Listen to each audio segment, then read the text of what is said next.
पालघर जिल्ह्यातील नालासोपारा शहरामध्ये एका महिलेने प्रियकराच्या मदतीने पतीची हत्या करून घरातच 4 फूट खड्डा करून त्या ठिकाणी पतीचा मृतदेह पुरला आणि त्यावर नवीन टाइल्स बसवले. असा आरोप महिला आणि तिच्या प्रियकरावर असल्याचे पोलिसांनी सांगितलं आहे. या संबंधित महिला आणि तिच्या प्रियकर फरार असून पोलीस त्यांचा शोध घेत आहेत. हेच प्रकरण सविस्तर जाणून घेऊया आजच्या या व्हिडिओच्या माध्यमातून. नमस्कार, मी सनी आणि तुम्ही पाहताय दैनिक राज्य लोकतंत्र. सोमवारी 21 जुलै रोजी सकाळी हा प्रकार उघडकीस आला. या घटनेत हत्या झालेल्या व्यक्तीचं नाव विजय चव्हाण असं आहे. पोलिसांनी दिलेल्या माहितीनुसार सोमवारी सकाळी विजय चव्हाण यांचे 2 भाऊ गांगडेपाडा येथील ओमसाई या निवासस्थानी आले.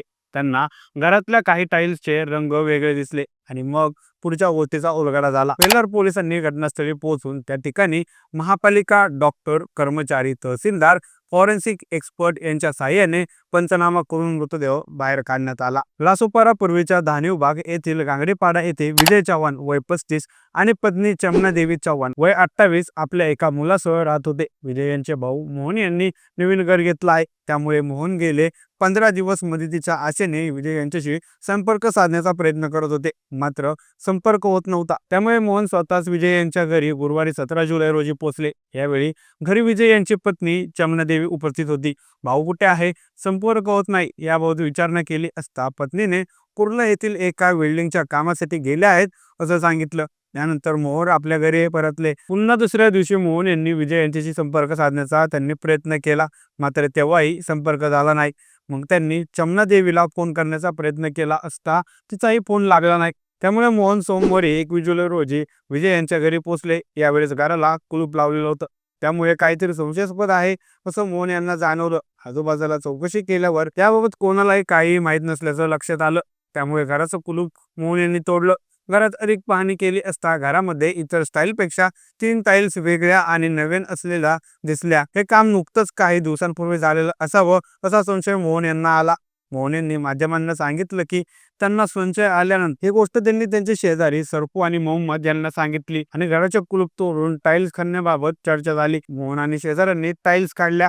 टाईल्स आणि तिथे झालेला खड्डा थोडासा खणल्यावर दुर्गंधी येऊ लागली. त्यांना यामध्ये संशयास्पद काहीतरी आहे असं वाटलं. त्यामुळे मोहन आणि शेजाऱ्यांनी पोलिसांना बोलवलं. घटनास्थळी पोलीस आणि विविध पथकं दाखल झाल्यानंतर सर्वांसमक्ष हे खणून त्यात मृतदेह असल्याचं निष्पन्नास आलं आणि विजय चव्हाण यांची हत्या झाल्याचं समोर आलं. दरम्यान एक दिवस आधी चमनदेवी ही बेपत्ता झाली होती. तिच्या पाठोपाठ शेजारी राहणारा मोनू शर्मा हा तरुणही बेपत्ता झाला आहे.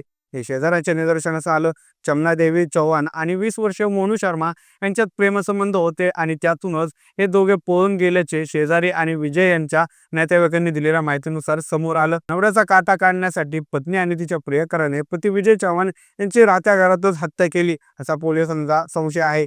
हत्या केल्यानंतर मृतदेहाची इतरत्र विल्हेवाट न लावता मृतदेह घरातच 4 फूट खड्डा करून पुरला असावा असा पोलिसांना संशय आहे. विजय चव्हाण यांचे शेजारी मोहम्मद अन्सारी यांनी या घटनेसंदर्भात माहिती देताना म्हटलं की 20 दिवसापूर्वी घरातील बाथरूमची टाकी ओव्हरफ्लो झाली होती. त्यामुळे काम करण्यासाठी ही महिला एका कामगाराला शोधत होती. त्यानंतर घरामध्ये खड्डा करून घेतला होता. त्या ठिकाणी 3 नवीन टाईल लावण्यात आल्या होत्या. याबाबत विजयचा भाऊ हा आला होता तेव्हा त्याने काहीतरी संशयच वाटलं असं सांगितलं. त्यामुळे विजयचा भाऊ आणि आम्ही सर्व शेजाऱ्यांनी टाईल्सच्या आतमध्ये थोडं खणलं आणि त्यातून थोडी दुर्गंधी आली.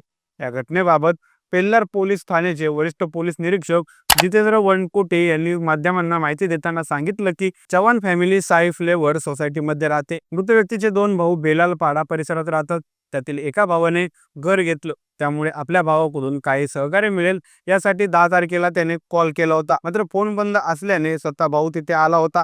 त्यावेळी भावाच्या पत्नीला सांगितलं की कुर्ला येथील वेल्डिंगच्या कामासाठी गेले आहेत.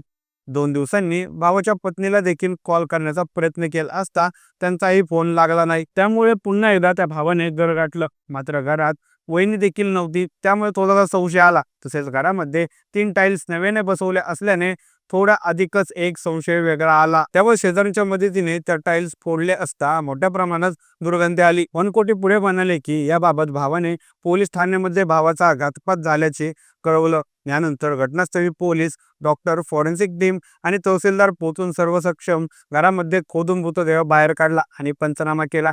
या प्रकरणी गुन्ह्याचा गुन्हा दाखल करून आम्ही अधिक तपास करत आहोत. आरोपींना अद्याप अटक करण्यात आलेली नाही. आरोपीचा तपास आम्ही करत आहोत असं पोलिसांनी सांगितलं आहे.